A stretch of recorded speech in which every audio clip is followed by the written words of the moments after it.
ya. Jadi itu tolong diingat supaya Anda jangan sampai menjual sahamnya di waktu.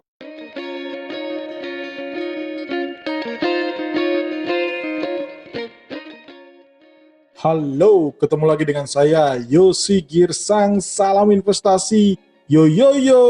Oke, kali ini kita akan diskusi tentang saham Telkom, di mana baru saja selesai pada hari Jumat ini tanggal 19 Juni 2020 diputuskan dalam rapat umum pemegang saham tahunan Telkom bahwa Telkom akan membagikan dividen dari laba bersih yang dicetak di tahun 2019. Nah, seperti apa situasinya? Akan saya share di sini supaya teman-teman bisa lihat. Oke, jadi di hari ini sudah diputuskan. Anda bisa baca juga di tagar.id ya, di tagar.id itu adalah portal berita Tagar yang menampilkan informasi-informasi tentang perusahaan-perusahaan, aksi korporasi maupun analisa-analisa saham yang sudah listing di Bursa Efek Indonesia maupun isu-isu dan berita lainnya tentang keuangan dan pasar modal Indonesia. Nah, setelah tadi kita menyaksikan bersama-sama, mungkin dari antara Anda juga ada yang hadir langsung di lokasi maupun Anda yang melihat lewat online. Jadi tadi ada live dari rapat umum pemegang saham tahunan dari PT Telekomunikasi Indonesia atau Telkom, itu akhirnya diputuskan bahwa perusahaan membagi dividen sebesar Rp154 per lembar saham.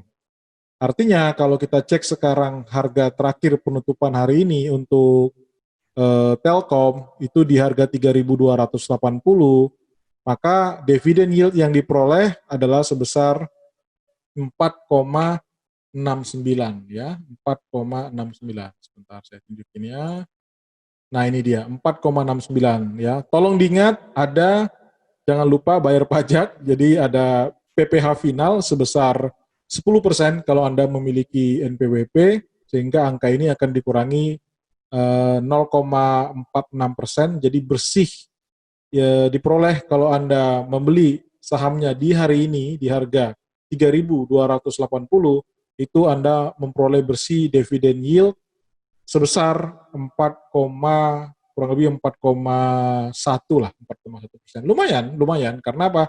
Karena kalau Anda masukin deposito sekarang, setahun itu dapatnya bersih paling sekitar 4% juga gitu. Jadi kalau Anda beli saat ini, ya dalam tanda kutip berspekulasi, walaupun saya tidak menyarankan ya, itu dapatnya sekitar 4,1%. Nah, bagaimana angka itu bisa keluar? Jadi seperti kita ketahui, sepanjang tahun 2019 kemarin, ada laba bersih yang diraup oleh Telkom itu sebesar 18,66 triliun. Nah, yang dibagikan sebesar 81,78%-nya, ya berupa dividen tunai itu sebesar 15,26 triliun. Jadi tinggal kita bagikan dengan jumlah saham yang ada beredar, maka dapatnya angkanya di Rp 154 per lembar sahamnya. Nah, ini Anda bisa baca di tagar.id. Ya, memang kalau kita bandingkan angka ini dengan angka tahun lalu itu rasio pembagian dividen dibandingkan laba bersih itu cukup besar, 90%, sehingga dividen tunai per lembar saham itu sekitar Rp163 per lembar saham. Jadi ini ada penurunan sebenarnya karena porsi atau dividen payout rasionya turun menjadi 81,78%, ya. Jadi ada penurunan, tapi tetap masih cukup menjanjikan 4,1% bersih ya, net ya. Itu menurut kita sudah lumayan ya. Sedangkan untuk Kumdev dari saham Telkom itu adalah tanggal 1 Juli 2020, yang artinya kalau Anda memegang saham Telkom pada tanggal 1 Juli 2020, maka Anda berhak untuk memperoleh dividen sebesar Rp154 per lembar sahamnya. Nah, kapan dilakukan pembayaran? Paling lambat tanggal 23 Juli 2020 akan dibagikan pembayaran dividen tunai ke masing-masing rekening transaksi atau rekening RDI dari saham Anda ya. Jadi itu tolong diingat supaya Anda jangan sampai menjual sahamnya di waktu atau pada tanggal 1 Juli atau sebelum tanggal 1 Juli, karena yang di-record yang berhak adalah para pemegang saham dari Telkom pada tanggal 1 Juli 2020 gitu. Nah, yang menarik lainnya adalah CEO dari Bukalapak yaitu Fajrin Rashid ya, masih sangat muda, usia kurang lebih 34 tahun katanya tahun ini. Wow. Jadi Fajrin Rashid ini selain sebagai CEO Bukalapak diangkat menjadi Direktur Digital Bisnis PT Telkom ya. Nah, beliau ini kebetulan lulusan dari Institut Teknologi Bandung, namun beliau lanjut kuliah di sempat bekerja di Boston Consulting Group (BCG), ya, kemudian lanjut kuliah sebagai di Harvard Business School sama Stanford University Graduate School of Business. Nah, akhirnya setelah itu dia memantapkan diri untuk bergabung bersama Jaki yang di Bukalapak dan resign dari BCG. Nah, semenjak tahun 2019 ya kalau nggak salah, semenjak tahun 2019 Fajrin ini menjabat sebagai CEO Bukalapak menggantikan Zaki. Jadi menurut kami ini adalah satu nuansa baru dalam PT Telkom, yang mana memang kita berharap bahwa nantinya ke depannya dengan pengalaman yang dibawa oleh Fajrin ini bisa membawa sektor ataupun lini bisnis digital dari Telkom semakin lebih maju. Ya, saya pribadi atau kami pribadi di sini melihat sebenarnya harapannya ya, tadi pas RUPS juga ada yang menanyakan tentang apakah ada rencana untuk Telkomsel, bahwa Telkomsel itu adalah memberikan 70% dari pendapatan Telkom untuk listing di Bursa Efek. Mungkin itu akan lebih menarik sih sebenarnya gitu ya. Karena kalau boleh jujur ya, Telkom itu memang dia induk usaha, tapi sebenarnya yang menghasilkan duit itu ya Telkomsel. Kita sangat berharap sebagai pemegang saham harusnya Telkomsel yang malah masuk ke dalam Bursa Efek Indonesia. Tentu itu lebih menarik ya. Mungkin agak mirip seperti saham Indofood dengan ICBP. Secara kinerja lebih bagus ICBP dibandingkan Indofood, karena itu tadi kalau ketika Indousaha itu memiliki anak usaha, seingat saya Telkom ini tadi dijelaskan di RUPS itu sebanyak ada 20 anak usaha, tidak semuanya menguntungkan gitu ya. Tapi kan buat kita pemegang saham tentu kita berharap bisa berinvestasi di perusahaan yang sebenarnya kinerjanya lebih baik, which is dalam hal ini adalah Telkomsel. Tadi balik lagi, tadi Pak Ririk menjelaskan dari pertanyaan, ternyata beliau bilang belum ada pembicaraan ke arah sana ya. Kita masih berharap semoga nanti ke depannya hal ini bisa dilihat sebagai satu kesempatan yang bagus. Itu dia. Nah, sekarang kalau kita diskusi sedikit, sebenarnya sudah ada tulisan yang kita sajikan, analisa di Tagar, di website tagar.id. Apakah saham Telkom ini benar-benar kebal dari COVID-19 gitu ya? Karena seperti penjelasan atau banyak studi yang mengatakan bahwa salah satu sektor yang justru diuntungkan dengan adanya pandemi COVID-19 ini adalah sektor dari dunia telekomunikasi. Jadi dunia telekomunikasi itu cukup diuntungkan karena banyaknya proses belajar atau proses work from home yang terjadi di rumah yang menyebabkan adanya kenaikan dari permintaan untuk data internet. Jadi seperti kita ketahui bahwa sumber penghasilan dari PT Telkom Telekomunikasi itu paling besarnya 68% itu dari internet data.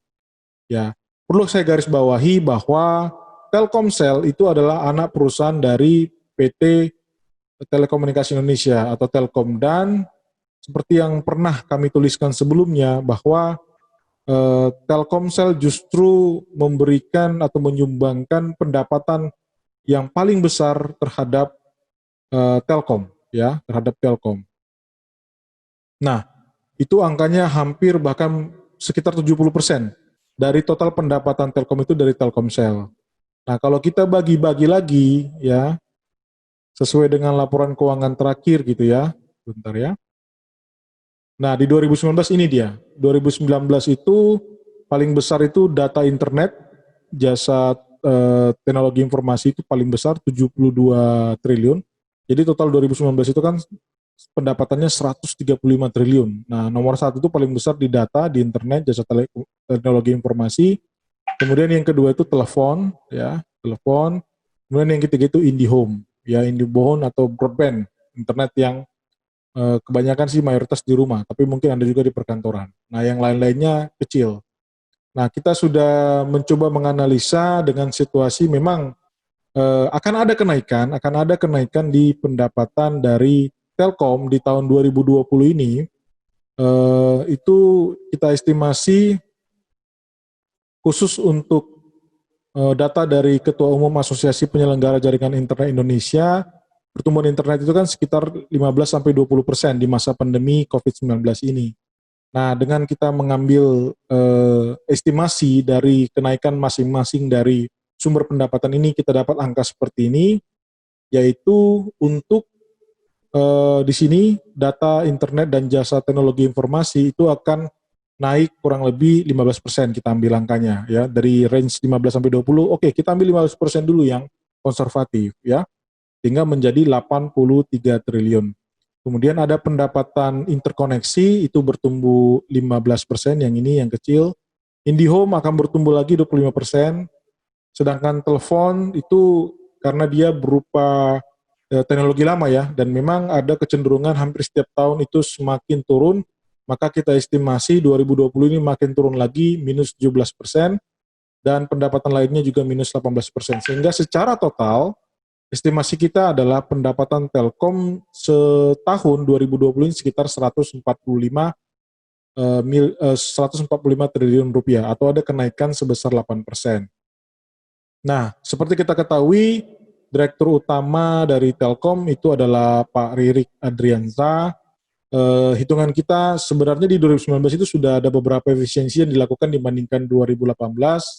Nah, estimasi kita kalau itu bisa dilanjutkan di 2020 ini, di mana beban karyawan dijaga di 13 triliun, beban operasi pemeliharaan jasa telekomunikasi dijaga di 42 triliun, maka dan beban umum administrasi dijaga di 7 triliun, estimasi laba bersih itu 20,3 triliun, atau tumbuh sebesar 9% dibandingkan tahun 2019, di mana tahun 2019 itu sekitar 18 triliun ya, di angkanya di ini 18,663 triliun itu untuk 2019. Jadi 2020 kita estimasi akan naik 9% menjadi 20,3 triliun.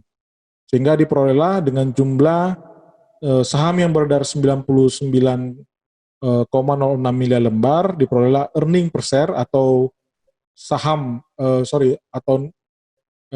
laba bersih per saham, EPS, earning per share itu 205. Nah, akhirnya dengan data untuk valuasinya ya, dengan data 5-6 tahun terakhir itu P/E ratio terendah. Jadi kita ambil data terendah dari 5-6 tahun terakhir itu dapat P/E rasionya 16,8 kali. Nah, ini angka ini kita kalikan dengan 205, kita peroleh ya bahwa harga saham Telkom itu baru murah kalau di harga di bawah 3.445, sehingga harga sekarang bahkan di 3.280 dari analisa kita, valuasi kita itu sebenarnya masih tergolong diskon ya, apalagi kalau kita lihat grafik di 6 bulan terakhir gitu ya, bahkan Telkom itu sempat dia turunnya cukup signifikan ya, sempat di paling rendah itu di bulan Maret itu jatuh ke harga 2.600 ya. Jadi dari 2.600 pun sekarang sudah naik sekitar 25%. Jadi udah lumayan. Itu pun masih tergolong diskon kalau Anda memang berharap untuk investasi jangka panjang. Nah, balik lagi kami ingatkan gitu ya bahwa memang secara fundamental kinerja Telkom ini masih bagus dan masih ada pertumbuhan walaupun masih single digit di tahun ini. Dan Telkom itu juga rutin membagikan dividen payout ratio-nya 80% sampai 90% di setiap tahunnya. Jadi kita melihat masih bagus Telkom ini. Nah itu dia, jadi kita sudah menganalisa bagaimana kinerja dan situasi keuangan maupun prospek dari saham Telkom di tahun 2020 ini. Sebenarnya balik lagi keputusan ada di tangan Anda, apakah Anda akan membeli atau tidak. Tujuan kami mengedukasi supaya Anda memiliki contoh atau model bagaimana untuk menganalisa dan melakukan valuasi yang sederhana yang Anda sendiri bisa melakukan. Terima kasih sudah mendengarkan podcast dan video kami ini. Salam investasi.